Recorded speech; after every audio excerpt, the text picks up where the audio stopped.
আসসালামু আলাইকুম বন্ধুরা, আশা করি আপনারা সকলেই ভালো আছেন। রাসূল সাল্লাল্লাহু আলাইহি ওয়াসাল্লামের জন্মের সময় ফেরেশতাদের সঙ্গে শয়তানের কেন তুমুল ঝগড়া হয়েছিল, পুরো ঘটনাটি জানতে হলে ভিডিওটি শেষ পর্যন্ত দেখার অনুরোধ করছি। যেদিন ভোরবেলায় প্রিয় নবী সাল্লাল্লাহু আলাইহি ওয়াসাল্লামের জন্ম হয়, সেদিন বিশ্বের সবগুলো মূর্তি মাটির দিকে নত হয়ে পড়েছিল। ইরানের রাজার বিশাল প্রাসাদের বারান্দা কেঁপে উঠেছিল এবং ছাদের 14টি প্রাচীর ধসে পড়েছিল। বিশ্বের সব রাজার সিংহাসন উল্টে পড়েছিল। বিশ্বের সব রাজা বোবা হয়ে গেছিল, অর্থাৎ তারা কথা বলতে পারছিল না। সেদিন গণকদের সব জ্ঞান বিলুপ্ত হয়ে পড়েছিল এবং জাদুকরদের জাদুগুলো অকার্য হয়ে পড়েছিল। প্রিয় নবী সাল্লাল্লাহু আলাইহি ওয়াসাল্লামের জন্মের সময় শয়তান তার সন্তানদের মধ্যে আর্তনাদ করে ওঠে। ফলে সবগুলো শয়তান তার কাছে এসে বলল, কেন এত পেরেশানি, কেন এত উদ্বিগ্ন হচ্ছ? তখন শয়তানের সর্দার বলল, কাল রাতে কি হয়েছে? রাতের প্রথম থেকে এই পর্যন্ত দেখছি যে আকাশ এবং জমিনের অবস্থা সম্পূর্ণ বদলে গেছে। ভূপৃষ্ঠে ঘটে গেছে এক বিস্ময়কর ঘটনা। হজরত ঈসা আলাইহিস সালাম ঊর্ধ্ব আকাশে চলে যাওয়ার পর আর কখনো এত বড় ঘটনা আর ঘটেনি। সবাই গিয়ে তখন খোঁজ খবর নেয় যে কি ঘটেছে। শয়তানরা চারিদিকে ছড়িয়ে পড়ে ও ফিরে এসে বলে, কই, কিছুই তো দেখলাম না। বড় শয়তান বা শয়তানের নেতা তখন বলল, এই বিষয়ে খোঁজ খবর নেওয়া আমাদের কাজ। আর তারপর সে পবিত্র মক্কার কাবাঘরের সংলগ্ন অঞ্চলে চলে আসলো। সে দেখল যে ফেরেশতারা কাবাঘরের চারিদিকে ঘিরে ফেলেছেন, আর শয়তান সেখানে ঢুকতে চাইলে ফেরেশতারা হুঙ্কার দিয়ে তাকে তাড়িয়ে দিল। ফলে সে ফিরে আসে ও চড়ুই পাখির মতো ছোট হয়ে হেরা পর্বতের দিক থেকে সেখানে প্রবেশ করে। জিব্রাইল আলাইহিস সালাম বললেন, ওরে অভিশপ্ত, ফিরে যা।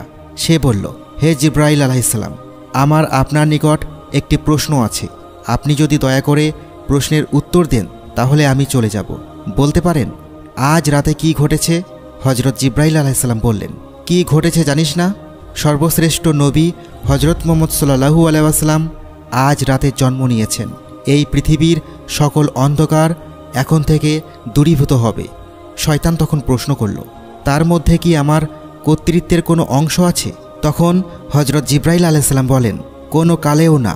তখন ইবলিস হতাশ হয়ে আবার প্রশ্ন করল, তার উম্মতের মধ্যেও কি আমার কোনো অংশ নেই? জিব্রাইল আলাইহিস সালাম বললেন, হ্যাঁ, তার উম্মতের মধ্যে তোর অংশ আছে। ইবলিস তখন বলল, আমি সন্তুষ্ট হলাম। হজরত হালিমা বর্ণনা করেন, শিশু মুহাম্মদ সাল্লাল্লাহু আলাইহি ওয়াসাল্লামকে আমার গৃহে আনার সাথে সাথেই রহমত বরকত প্রকাশ হতে লাগলো, আর এত পরিমাণ দুধ নির্গত হতে লাগলো যে রাসূল সাল্লাল্লাহু আলাইহি ওয়াসাল্লাম এবং তার দুই ভাই একান্ত তৃপ্তির সাথে দুধ পান করে ঘুমিয়ে পড়তেন। আর উটনির দিকে চেয়ে দেখতে পাই সেগুলোর স্তন দুধে পরিপূর্ণ হয়ে গেছে। বিবি হালিমা বলেন, আমার স্বামী উটনির দুধ দহন করলেন এবং আমরা তৃপ্তির সাথে তা পান করে সারা রাত আরামে কাটালাম।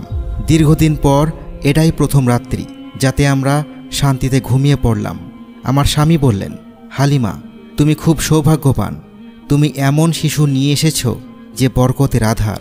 আমি বললাম, আমারও এটাই ধারণা, এই শিশু অত্যন্ত সৌভাগ্যবান।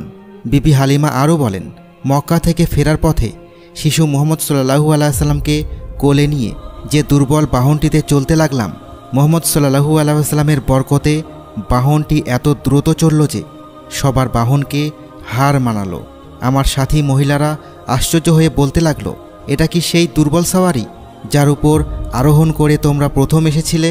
এরপর বাড়ি এসে দেখলাম সমস্ত বকরিগুলো দুধে পূর্ণ হয়ে আছে, অথচ কিছুক্ষণ পূর্বে সেগুলো দুধ শূন্য ছিল। আমার গোত্রের লোকেরা তাদের রাখালদের নির্দেশ দেয় যে তোমরাও তোমাদের পশু ওই জায়গাতেই চড়াও যেখানে হালিমার বকরি চড়ে। বুঝতে পারি না হালিমার বকরিগুলো একাই এত দুধ কিভাবে দিচ্ছে, কোথায় তারা ঘাস খাচ্ছে। কিন্তু যখন চরণভূমিতে তারা গেল তখন বিশেষ কোনো বিশেষত্ব দেখল না এবং তারা বুঝতে পারল এটি কোনো গায়েবী মদত এবং সেটি ছিল রাব্বুল আলামিনের তরফ থেকে দেওয়া রাসূল সাল্লাল্লাহু আলাইহি ওয়াসাল্লামের জন্য বরকত। তা আর ওই সমস্ত লোক কোথায় পাবে? এইভাবে আমরা প্রায় তার বরকতের ঘটনাবলী প্রত্যক্ষ করতাম। হজরত হালিমা আরও বর্ণনা করেছেন, তিনি কখনও শিশু মুহাম্মদ সাল্লাল্লাহু আলাইহি ওয়াসাল্লামকে উলঙ্গ অবস্থায় রাখতেন না, কারণ যদি তিনি তা করতেন সাথে সাথে আল্লাহ রাসূল চিৎকার করে কাঁদতেন যতক্ষণ না পর্যন্ত তাঁর শরীরের ওপর চাদর টেনে দেওয়া না হতো। সুবহানাল্লাহ।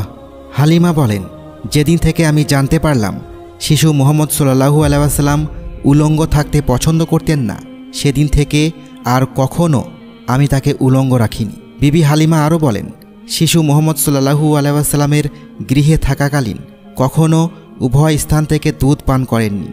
সবসময় একটি স্তন থেকে দুধ পান করতেন, অপরটি সেটার দুধ ভাইয়ের জন্য রেখে দিতেন। ন্যায়বোধের চরম দৃষ্টান্ত খুবই বিরল। সত্যি এটা একজন মহামানবের পক্ষেই সম্ভব হতে পারে। শিশু রাসূল সাল্লাল্লাহু আলাইহি ওয়াসাল্লাম দ্রুত বর্ধনশীল দৈহিক অবস্থাও একটি লক্ষণীয় বিষয়। 2 মাস বয়সের সময় তিনি অন্যান্য শিশুদের সাথে হামাগুড়ি দিয়ে ফিরতে লাগলেন। সবাই তাকে দেখে অবাক হয়ে গেল এবং আশ্চর্যের বিষয়, মাত্র 3 মাসের সময় দেওয়াল ধরে হাঁটতে লাগলেন।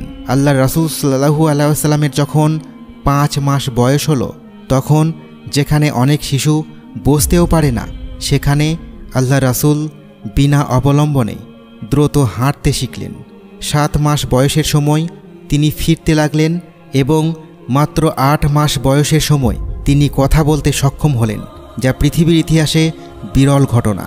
আর এই গুণগুলো নিশ্চয়ই মুজিজার মধ্যে অন্তর্ভুক্ত এবং তিনি উম্মতে মুহাম্মদের শাফায়েতের কাণ্ডারি। দোজাহানের সম্রাট রাসূল সাল্লাল্লাহু আলাইহি ওয়াসাল্লাম অতি শৈশবকাল থেকে একান্তভাবে পাক পবিত্র থাকতেন।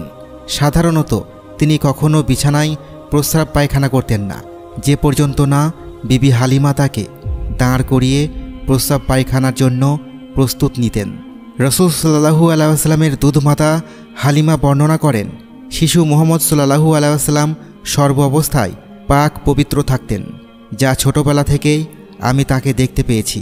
খাদিজা রাদিয়াল্লাহু আনহার দাস, তার নাম ছিল মাইসারা, তিনি একদিন বলেন, আমি দেখেছি যখন রাসূল সাল্লাল্লাহু আলাইহি ওয়াসাল্লাম পথ দিয়ে চলতেন, তখন এক ঘন মেঘ তার মাথার উপর ছায়া বিস্তার করে তার সঙ্গে সঙ্গে ভেসে বেড়াতো। সুবহানাল্লাহ। প্রিয় বন্ধুরা, এই যত সব মজেজা বললাম, এর পুরো মজেজাই কিন্তু স্থায়ী নয়। বিশ্বনবীর শ্রেষ্ঠ মজেজা হচ্ছে পবিত্র কুরআন, যা মহাবিশ্বের বিস্ময় কিয়ামত পর্যন্ত স্থায়ী একটি মজেজা।